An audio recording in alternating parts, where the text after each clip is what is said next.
Matapos manalangin ni Pastor ay akin nang binigyan si Rolly, aming kaibigan, ang may karamdaman. Ayan po, kami po ay nabot na dito ng malakas na ulan.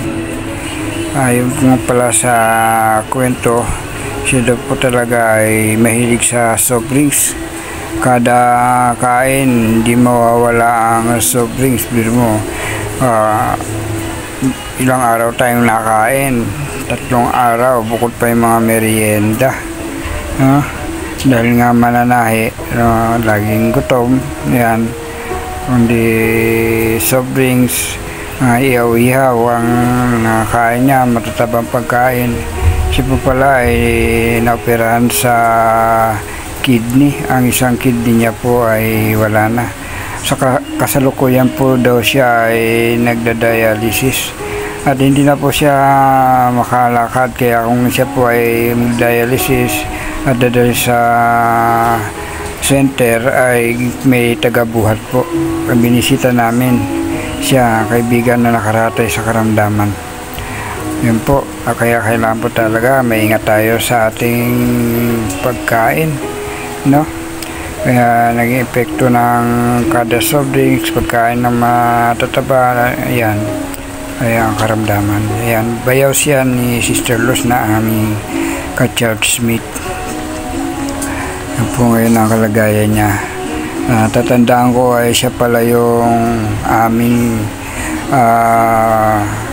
pagkasuki kapag may sport fest, kaya kami nakakapagtahi ng uniforme. Kaya nakaka-discount kami. Kaya ako natanda, nagulat ako kasi katawan niya po dati talaga maskulado.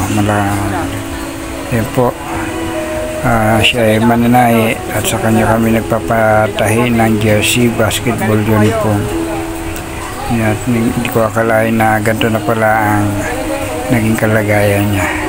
At nga pala ay paalis na. Balik kami sa aming church, nabot kami ng ulan. Sa aming pagdalaw, kailangan namin makabalik agad dahil may church board meeting pa kami. At hindi kami pwede magpatila dahil ang iba namin kasama doon sa church ay naghihintay na rin. Napakaskip pa naman ng daanan dito. Kaya yung payong dito ay hindi mo pwedeng ibuka. Kailangan nakatagilid siya. No, dahil ang kanila pong tahanan dito ay ganito po. Napakasikip, no? Pag nagsalubong kayo dito, kailangan tagilid ka, pares kayo magtagilid. Ayan. Ito na nga, ang daan ay binabaha na. Kami po ay ayos na.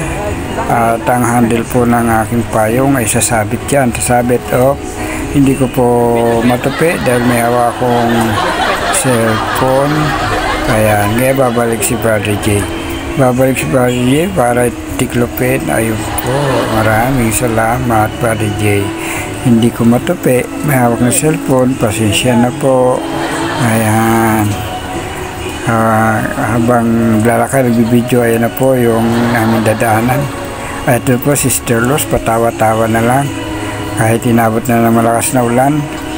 Ito ngayon, ito na, mabaha na ang kalsada. Si Pastor, nilusong na yung kanyang sapatos sa baha. Naku po, bakit nagbasa kayo mga kids? Naku, nakakita lang ng ulan nagtampisaw na. Lusong sa tubig ang aming sapatos. Ayan, may mga ka-church na mga bata. Ayan, hindi na napigilang maligo sa ulan. Bakit kayo nagsipagligo sa ulan? Basang-basa na kayo ngayon. Maraming salamat sa inyo pong panood aking video.